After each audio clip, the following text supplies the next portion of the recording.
Shalom wana wa Mungu, Bwana Yesu asifiwe. So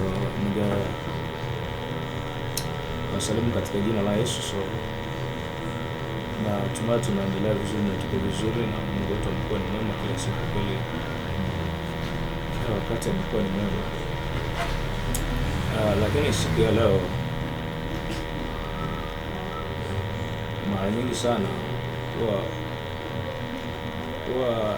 ninatamanigi na ninapendaga sana kuzungumza kile ambacho nimetumwa kuzungumza, na siku ya leo ninazungumza kile ambacho nimeagizwa nizungumze. Sizungumzi kwa matakwa yangu wala kwa nia yangu. Kama ikiwa kwa matakwa yangu, kwa nia yangu, na mengi sana kusema, lakini hayatakufaa lolote kama ikiwa hautasikia kile ambacho Mungu anachohitaji sasa hivi. Kuna ujumbe ambao naweza kusema binafsi nimepewa kwa ajili ya kanisa na kwa ajili ya watoto wa Mungu katika Kristo Yesu kwa ujumla. Sio wawili, sio mmoja, ni maelfu. Haijalishi utakufikia ujumbe ukiwa wapi. Naweza ukajiuliza mengi sana, lakini binafsi siko kwenye hayo yote unayojiuliza. Na kama labda wanauliza kwa nini nimeamua kutumia video kuonyesha userious wa hiki ninachokizungumza, sitafuti umaarufu wala sihitaji umaarufu, wala sitaki kujulikana wala sihitaji kujulikana. Iwe hivyo kama ulivyopokea huu ujumbe uwe kwako, na kama Mungu akikupa sikio la kusikia, basi usikie, utakubadilisha. Usiposikia sawa, lakini ninanawa mikono yangu, damu yako sitadaiwa, kwa sababu chochote ambacho Mungu amekupa uzungumze, ukiacha kuzungumza, anasema nitaitaka damu ya huyo mtu mikononi mwako. Sasa fikirie maji, siku ya mwisho unakuja kusimama mbele ya kiti cha enzi, Mungu anakwambia tunataka damu ya mtu fulani. Mimi nitaitoa wapi? Nitatoa wapi? Akiniambia namhitaji mtu fulani, mimi ninamtoa wapi? Namtoa wapi? Kwa mfano sina mahali pa kutoa. So nazungumza tena kwa uchungu, sio kana kwamba ninafurahi.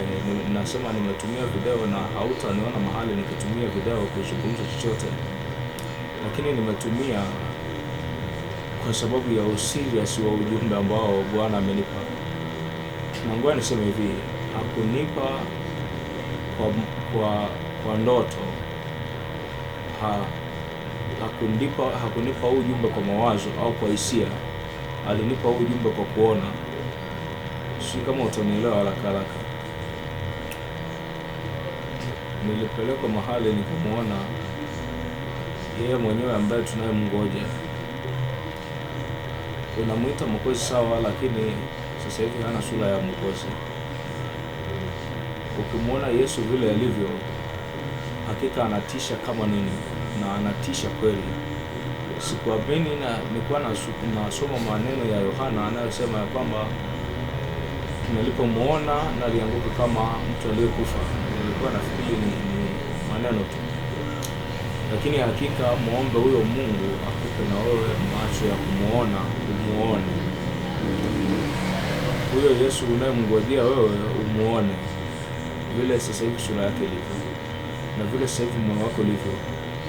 Sio kama yule ambaye unayemtambua wewe. Sasa ujumbe ni mmoja ambao amenipa, kwa sababu nilipofika pale na kweli nilimuona, na nilipomuona binafsi naweza nikasema, kwanza sikuwa na kigezo cha kufika, lakini sikuweza kustahimili uso wake vile ulivyo. Lakini mmoja tu liambie kanisa langu imebakia dakika moja tu, sio mbili, na hiyo dakika moja yenyewe ni sekunde zinahesabu. Hiyo dakika moja, kuna mlango ambao ameinuka kwenye kiti, anauendea ule mlango. Akifungua ndo huo mlango anakuja hapa duniani. Ndio maana ameniambia sio dakika 10 zimebaki, imebakia dakika moja tu. Liambie kanisa langu lijiandae. Shida sio nini? Ufunuo inasema kwenye kitabu cha Ufunuo 19 pale inasema kwamba furahini enyi mbingu, kwa kuwa harusi ya mwanakondoo imekwisha kuja, naye bibi harusi wake amekwisha kujiweka tayari. Mbingu inaangalia mtu aliye tayari zaidi kuliko kuangalia kitu chochote, na Mungu huwa anafanya kitu kwa mtu aliye tayari. Na mahali ambapo kanisa la Mungu litakuja kuachwa ni mahali ambapo limekosa utayari wa kuandaa mioyo yao kwa ajili ya Yesu.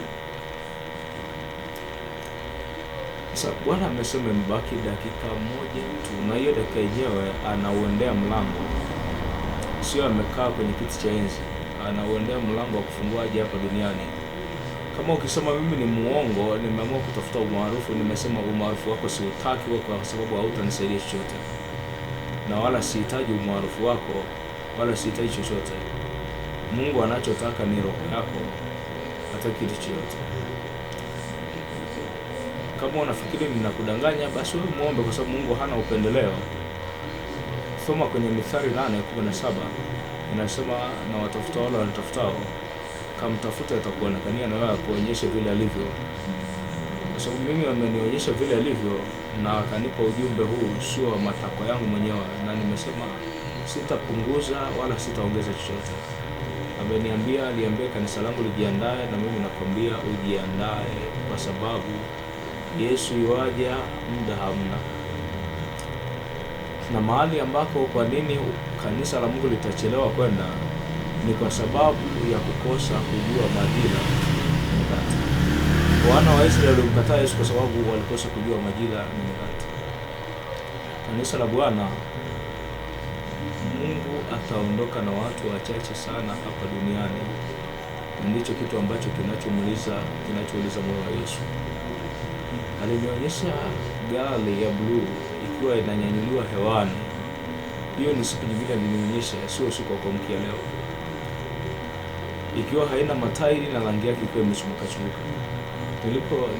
Nilipokuja kwenye Mungu wa muda damu na nyama, nilimuuliza Mungu, hiki ni kitu gani umenionyesha, mbona sipati tafsiri yake? Akaniambia ndivyo ninavyokuja kulitoa kanisa langu likiwa kwenye hiyo hali.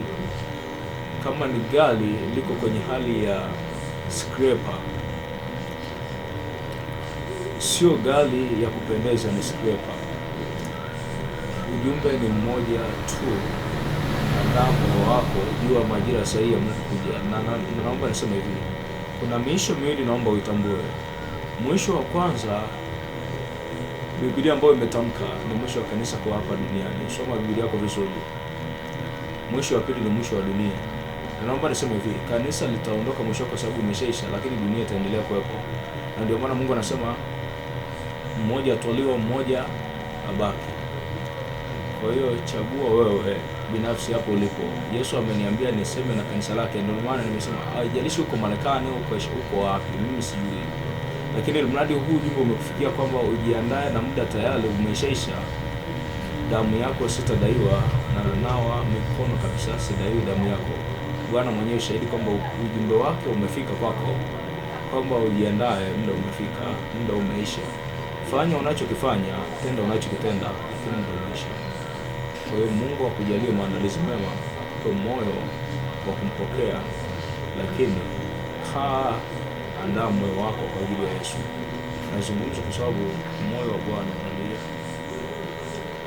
Mungu akubariki. Kama utausikia usikie, kama maana Biblia yenyewe inasema kwamba mwenye masikio na asikie. Kwa hiyo mimi binafsi ninanawa kabisa mikono, damu yako sidaiwi, ili mradi umeusikia ujumbe wa kwamba Mungu amesema dakika moja tu, sio dakika mbili, dakika moja tu. Kwenye ile Zaburi ya 50 mstari wa 3, na ndio hilo neno ambalo Bwana amenipa. Naomba nilisome kwa kumalizia. Anasema Mungu wetu atakuja wala hatanyamaza, moto utakula mbele zake, na tufani yavuma sana ikimzunguka pande zote. Shalom, shalom, shalom. Mungu akubariki sana. Mungu akutie nguvu.